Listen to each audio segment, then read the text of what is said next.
আসসালামু আলাইকুম ভিউয়ার্স, আপনারা সবাই ভালো আছেন।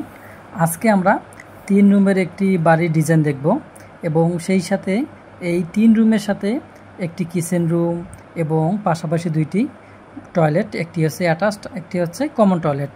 তো আমরা এই জায়গার ভিতরে অর্থাৎ এই দিকে 39 ফিট এবং এই দিকে হচ্ছে 20 ফিট 6 ইঞ্চি। তো আমরা এই 39 ইন্টু যদি 20 ফিট 6 ইঞ্চি গুণ দেই তাহলে আমাদের প্রায় 799 স্কোয়ার ফিট হবে এবং সেই সাথে আমাদের এখানে কিছু জায়গা বাড়তি লাগবে। এই কারণে এই জায়গাটা হচ্ছে 810 স্কোয়ার ফিট জায়গা। তো 810 স্কোয়ার ফিট জায়গা 3 রুম নিয়ে আমাদের কত টাকা খরচ হয় এবং মালামালের সম্পূর্ণ হিসাব আজকে আপনাদের দিব। অবশ্যই আপনারা ভিডিওটি শুরু থেকে শেষ পর্যন্ত দেখবেন, তা না হলে আপনারা যদি ভিডিওটি টেনে দেখেন তাহলে পুরোপুরি কিন্তু বুঝবেন না, কেননা প্রতিটা স্টেপে প্রতিটা জায়গায় কিছু ইম্পর্টেন্ট বিষয় থাকবে। এই বিষয়গুলো আপনারা যদি এড়িয়ে যান তাহলে বুঝতে পারবেন না। তো যাই হোক, আমরা এখানে যে ডিজাইনের বাড়িটি নিয়েছি এই ডিজাইনের বাড়ি কিন্তু একতলা হবে। আমি বারবার আপনাদের বলতেছি এগুলো একতলা, অর্থাৎ একতলা বলতে শুধুমাত্র এখানে স্ল্যাব হবে, অর্থাৎ এই ছাদের উপরে আর ব্যবহার করা হবে না। আর যদি ব্যবহার করতে হয় তো তাহলে কিন্তু বাইরের দিক দিয়ে আপনাকে ইস্পাতের সিঁড়ি অথবা আলাদাভাবে সিঁড়ি বানাতে হবে এবং সেই হিসাবে এটা তৈরি করতে হবে। যেহেতু আমরা আজকে শুধুমাত্র 3 রুমের সাথে একটি কিচেন এবং 2টি টয়লেট কত টাকা খরচ হয় মালামাল সেগুলো জানবো। এর আগে আমরা যে বিষয়গুলো জানবো তা হচ্ছে এখানে কলাম দেওয়া আছে 1 2 3 4 5 6 7 8 9 10 11 12টি কলাম দেওয়া আছে এবং এই কলামের সাইজ শুধুমাত্র 8 ইঞ্চি বাই 8 ইঞ্চি, অর্থাৎ প্রস্থ দুই দিকে যে আমাদের স্কোয়ার সেই স্কোয়ারের মাপটা হচ্ছে 8 ইঞ্চি বাই 8 ইঞ্চি এবং এর বেসগুলো আমরা দিয়েছি 3 ফিট বাই 3 ফিট, অর্থাৎ এখানে কিন্তু কোনোভাবে দুইতলা করা সম্ভব না। এবং আমরা যে গেট বিম নিয়েছি এই গেট বিমের সাইজও হচ্ছে 8, এই চওড়াটা হচ্ছে 8 এবং হাইটটা হচ্ছে 7 ইঞ্চি। তো যাই হোক, এইভাবে রুম করতে গেলে কত টাকা খরচ হয় এবং মালামাল আমরা জানবো। এর আগে আমরা রুমের সাইজগুলো একটু দেখে নেই। আমাদের এখানে এটা বেডরুম, আমরা এখানে মাস্টার বেডরুমও ধরতে পারি, কেননা এই রুমের সাথে যেহেতু টয়লেট রয়েছে আমরা মাস্টার বেডরুম হিসেবে এটা ডিজাইন করতে পারি বা ধরতে পারি। সেক্ষেত্রে আমাদের এই মাস্টার বেডরুমের 13 ফিট বাই 12 ফিট, অর্থাৎ এদিক দিয়ে আছে 13 ফিট এবং এই দিক দিয়ে আছে আমাদের 12 ফিট এবং এই রুমের সাথে দুই পাশে জানলা রয়েছে। আমরা যদি মিডলের রুমে দেখি তাহলে আমাদের এখানে এটা চাইল্ড বেড হিসেবে আমরা ব্যবহার করতে পারি। এই চাইল্ড বেড ব্যবহার করতে পারি এই কারণে যে এই রুমের সাইজ ছোট, অর্থাৎ এইদিকে 11 ফিট এবং এইদিকে 12 ফিট, এই 11-12 ফিট একটি রুম এটা চাইল্ড বেড হিসাবে ব্যবহার করতে পারি এবং সামনের দিকে একটি এর জানলা রয়েছে এবং পিছনের দিকে একটি জানলা রয়েছে। এখানে একটি সুন্দর একটা বিষয় হচ্ছে যে প্রতিটা রুমে 2টি করে জানলা রয়েছে। আমরা যদি কর্নারের রুমটা দেখি তাহলে বেডরুম, এটা গেস্ট বেডরুম হিসেবে ব্যবহার করতে পারেন। এই বেডরুমের সাইজ হচ্ছে 13 ফিট বাই 12 ফিট, এদিক দিয়ে 13 ফিট এদিক দিয়ে 12 ফিট।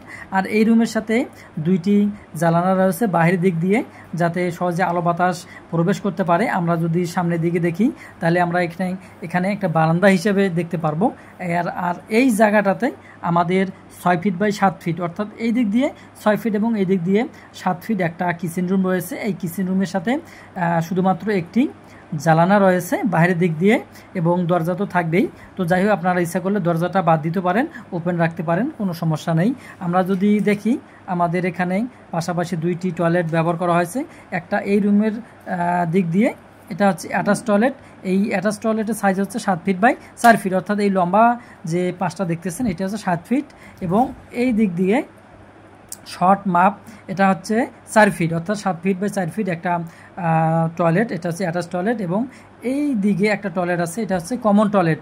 যেহেতু এটা ডাইনিং ড্রয়িং স্পেস হিসেবে ব্যবহার করা হবে সেহেতু প্রথমেই এখানে আরও 2 রুম আছে সবারই ব্যবহার করার জন্য, এখানে কমন টয়লেট রয়েছে।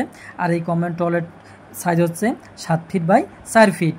তো এখানে একটি হাই উইন্ডো আছে, এখানে একটা হাই উইন্ডো আছে, জানলা, এখানে দরজা আছে 30 ইঞ্চি 30 ইঞ্চি। তো যাই হোক, আমরা যদি সামনের দিকে দেখি তাহলে আমি দেখতে পাবো আমাদের এই জায়গাতে কিন্তু আমরা চাইলে আমরা ডাইনিং টেবিল বসে এটাকে ডাইনিং স্পেস হিসাবে ব্যবহার করতে পারি এবং এখানে এই জায়গা যেহেতু আমাদের আছে এই জায়গা যদি মনে করি আমরা সোফা বসাতে পারি। তো যাই হোক, করা যাবে। আর সামনের দিকে যদি আমি দেখি তাহলে এইখানে একটা এবং এইখানে একটা, 2 দিকে 2টি জানালা রয়েছে। এই কারণে যেহেতু যদি আমরা জানলা এখানে না দিই তাহলে কিন্তু এই জায়গাটা আলো বাতাস পাবে না, অন্ধকার হবে এবং এইটা দেওয়ার কোনো মানে হবে না তখন। এই কারণে এই দুই দিকে জানালা দেওয়া আছে থাইয়ের। এগুলো হচ্ছে থাইয়ের সবগুলো জানলা আছে, থাইয়ের ব্যবহার করা আছে এবং এই কারণে এখানে আলো বাতাস পর্যাপ্ত পরিমাণে আসবে। আর সামনের দিকে আপনারা দেখতে পাচ্ছেন আপনাদের সুবিধা মতো জায়গা থাকলে এবং সুবিধা মতো আপনারা এই সিঁড়িটা দিতে পারেন। এখানে 10 ইঞ্চি বা 12 ইঞ্চি করে আপনারা দিতে পারেন, হাইট 4.5 ইঞ্চি, 5 ইঞ্চি বা 6 ইঞ্চি করে দিতে পারেন। তো যাই হোক, এটা আপনাদের উপর নির্ভর করবে। এইভাবে আপনারা আর যত ওয়াল আছে ভিতরে সব ওয়াল কিন্তু 5 ইঞ্চি গাঁথনি হবে। আর এই 5 ইঞ্চি গাঁথনির উপরে এবং এই কলাম আছে, কলামের উপরেই ছাদ হবে। এই ছাদের মালামাল সহ আমাদের সব হিসাব আছে, আমরা এখন হিসাব দেখব। তো আমরা প্রথমে রডের হিসাবগুলো নিয়ে আসবো, কেননা রড একটি গুরুত্বপূর্ণ জিনিস বা এই রডের দামটাই সবসময় বেশি হয়ে থাকে। তো যাই হোক, আমরা রডের হিসাবটা আগে দেখব। আমাদের এখানে 12 মিলি রড, আমরা কিন্তু যে রডগুলো কলামে ব্যবহার করব সে 4টা রড ব্যবহার করব। আগে বললাম যে 4টা রড ব্যবহার করব। এই 4টা রড কিন্তু আমাদের 12 মিলি হবে এবং বেজে রড হবে আমাদের 12 মিলি। তো যাই হোক, 12 মিলি রড আমাদের লাগবে 800 কেজি। আমরা প্রতি কেজির মূল্য 90 টাকা ধরবো, তাহলে আমাদের 72,000 টাকা 12 মিলি রড বাবদ খরচ আসবে। আমরা 10 মিলি রড ছাদে ব্যবহার করব এবং আরও যেই কিছু কিছু জায়গা আছে সেখানে আমরা লিনটেনে ব্যবহার করতে পারি। তো যাই হোক, এই জায়গাগুলোর জন্য আমাদের যেই রড লাগবে এখানে তা হচ্ছে 1200 কেজি রড লাগবে। 90 টাকা ধরলে 1,08,000 টাকা। আমরা 8 মিলি যত কলাম, গেট বিম যেগুলো আমরা রিং দরকার, আমাদের রিং বাবদ 8 mm রড আমরা দিব। সেক্ষেত্রে আমাদের 200 কেজি হলে হবে, 90 টাকা করে হলে 18,000 টাকা। তো আমাদের এটা চলে গেল আমাদের রড বাবদ। এবার গাঁথনি ইট, আমাদের গাঁথনি ইট যা ইট দরকার আমাদের গাঁথনির জন্য 10,000 ইট লাগবে। আমরা প্রতি 14,000 টাকা করে ধরলেই 1,40,000 টাকা আসবে আমাদের। এখন ইটের খোয়া আমরা 800 CFT 130 টাকা করে সিফটি ধরলে আমাদের 1,08,000 টাকা আসে। এবং কাজের বালি, অর্থাৎ আমাদের এখানে যে কাজ ঢালের জন্য যে বালুগুলো লাগবে বা গাঁথনির জন্য যে বালুগুলো লাগবে সেই বালুগুলো আমরা 30 টাকা সিফটি ধরেছি। সেই ক্ষেত্রে আমাদের 18,000 টাকা বালু বাবদ আসে। আমরা সিমেন্ট যদি দেখি তাহলে আমাদের টোটাল সিমেন্ট লেগেছে 300 ব্যাগ সিমেন্ট, 510 টাকা করে ধরলে 1,53,000 টাকা আমাদের সিমেন্ট বাবদ আসে। এবার আমরা অতিরিক্ত মালামাল যেমন তার, পলিথিন, পেরেক, যাই হোক যা লাগে এগুলো আমরা 25,000 টাকা ধরেছি। এরপরে ফ্লোর এবং বাথরুম টাইলস বাবদ, অর্থাৎ টাইলস বাবদ মালামালের জন্য আমাদের এখানে 68,000 টাকা ব্যবহার হয়েছে। আমরা ফ্লোরে এবং যে বাথরুমের ওয়াল এবং ফ্লোর হবে, মাথা রাখবেন।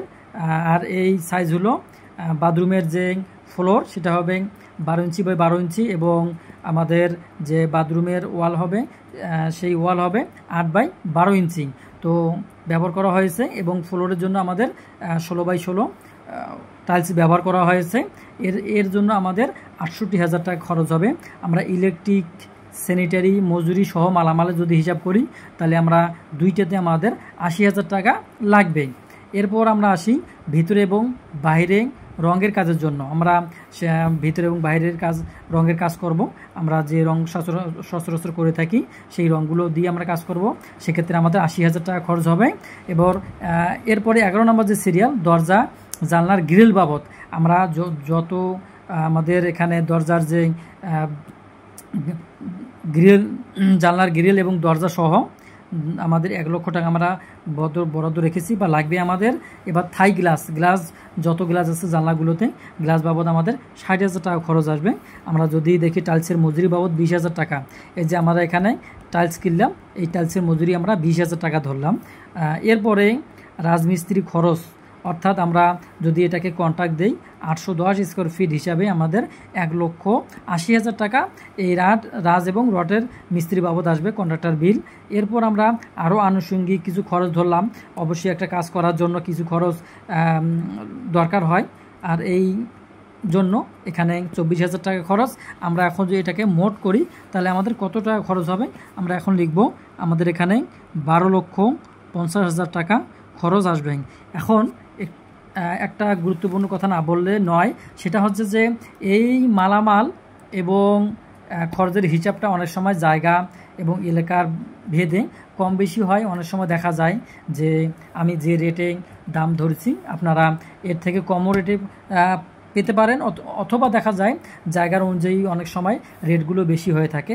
তো এই বিষয়গুলো অবশ্যই আপনারা মাথায় রাখবেন। আমরা শুধু এই 3টা রুম, টয়লেট এবং বাথরুম আনুমানিক কত টাকা খরচ আসবে আমরা এই হিসেবটা দিলাম। এখন দেখা যায় যে কাজ করতে গেলে হয়তো আপনাদের এই 12,50,000 টাকা, সে জায়গায় 50,000 টাকা বেশিও লাগতে পারে, আবার কমও লাগতে পারে। এটা আপনাদের কাজ করার দক্ষতা এবং কাজটা বুঝে নেওয়ার উপরে নির্ভর করবে। তো এই বিষয়গুলো অবশ্যই খেয়াল রাখবেন। আশা করি আপনারা ভালো থাকবেন, সুস্থ থাকবেন। আজকের মতো আপনাদের কাছ থেকে আমি বিদায় নিলাম। আসসালামু আলাইকুম রহমতুল্লাহি ওয়া বারাকাতুহু।